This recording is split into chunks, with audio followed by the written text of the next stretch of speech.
La Genèse, chapitre 7. L'Éternel dit à Noé, « Entre dans l'arche, toi et toute ta maison, car je t'ai vu juste devant moi parmi cette génération. Tu prendras auprès de toi 7 couples de tous les animaux purs, le mâle et sa femelle, une paire des animaux qui ne sont pas purs, le mâle et sa femelle, 7 couples aussi des oiseaux du ciel, mâle et femelle, afin de conserver leur race en vie sur la face de toute la terre.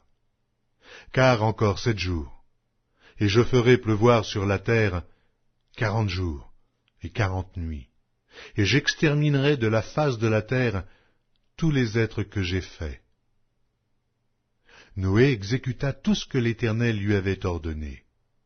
Noé avait 600 ans lorsque le déluge d'eau fut sur la terre.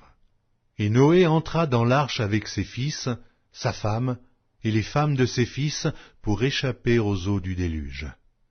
D'entre les animaux purs et les animaux qui ne sont pas purs, les oiseaux et tout ce qui se meut sur la terre, il entra dans l'arche auprès de Noé 2 à 2, un mâle et une femelle, comme Dieu l'avait ordonné à Noé. 7 jours après, les eaux du déluge furent sur la terre.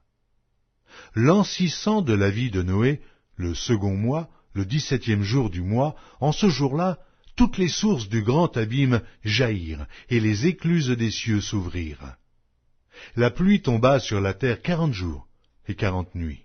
Ce même jour entrèrent dans l'arche Noé, Sem, Cham et Japheth, fils de Noé, la femme de Noé et les 3 femmes de ses fils avec eux.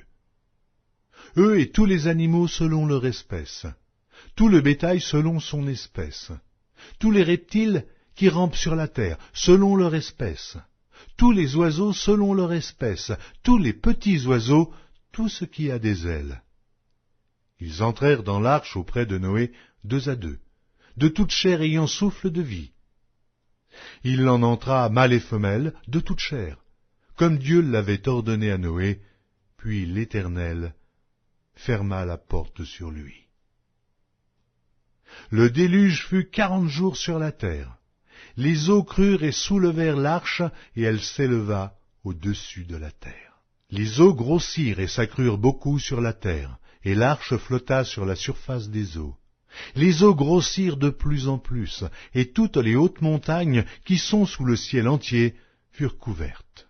Les eaux s'élevèrent de 15 coudées au-dessus des montagnes qui furent couvertes. Tout ce qui se mouvait sur la terre périt, tant les oiseaux que le bétail et les animaux, tout ce qui rampait sur la terre et tous les hommes. Tout ce qui avait respiration, souffle de vie dans ses narines et qui était sur la terre sèche, mourut. Tous les êtres qui étaient sur la face de la terre furent exterminés, depuis l'homme jusqu'au bétail, aux reptiles et aux oiseaux du ciel.